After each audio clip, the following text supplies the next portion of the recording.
આપ જોઈ રહ્યા છો સ્પાર્ક ટુડે ન્યૂઝ. વડોદરા જિલ્લા ભારતીય જનતા પાર્ટી દ્વારા આજે ધનતેરસ નિમિત્તે નમો કમલમ ભાજપા કાર્યાલય ખાતે ભાજપા મેડિકલ સેલ દ્વારા આરોગ્યના ભગવાન ધન્વંતરીનું પૂજનનું આયોજન કરવામાં આવ્યું છે. વિષ્ણુ ભગવાનના 24 અવતારોમાં શ્રી ભગવાન ધન્વંતરી એ 12મો અવતાર છે. ભગવાન ધન્વંતરી આયુર્વેદિકના પ્રવર્તક છે.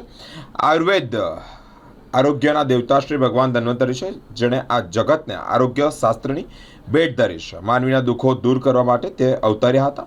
તે કહેવું ઉચિત છે કે વિશ્વમાં આરોગ્ય શાસ્ત્રની ઉત્પત્તિ અને જન્મ ભારતમાં જ થયો છે. આ એક આપણા સૌ માટે ગૌરવપ્રદ અવિસ્મરણીય વિરલ ઘટના છે.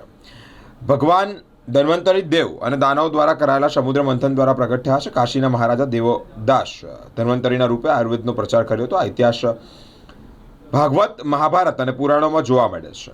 વડોદરા જિલ્લા ભાજપા દ્વારા આજે ધનતેરસ નિમિત્તે વંદે કમલમ ભાજપા કાર્યાલય ખાતે વડોદરા જિલ્લા ભાજપા મેડિકલ સેલ દ્વારા આરોગ્યના ભગવાન ધન્વંતરીનું પૂજન કરવામાં આવ્યું છે. આ કાર્યક્રમમાં ભાજપા મેડિકલ સેલના ડોક્ટરો અને વડોદરા જિલ્લા ભારતીય જનતા પાર્ટીના નેતાઓ કાર્યકર્તાઓ ઉપસ્થિત રહ્યા છે.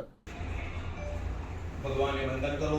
બોલો હે પરમાત્મા પવિત્ર ધનતેરસના પદ્મનાભાય નમઃ, દામોદરાય નમઃ, સંકર્ષણાય નમઃ, વાસુદેવાય નમઃ, પદ્યુમ્નાય નમઃ. અનિરુદ્ધ દેવાના સુપ્રતિષ્ઠિતાઃ વરદાઃ ભવત પરિચોખંદરાય સર્વસોગંધ સંયુત પાદ પ્રક્ષાલનાથાય દત્તં તે પ્રતિગૃહ્યતામ દેવાં ભવને પુત્ર વિનાયકા ભક્તાવાસા સમરે નિત્યં ભાયુ કામાત સિદ્ધયે ભાવાનુસારી ન સદા નરાન મંગલમૂર્તિ ગજાનનાય નમો નમઃ. મહાલક્ષ્મી લભતેતન પુત્રાશીલભતે પુત્રા મોક્ષાશીલભતે ગતિ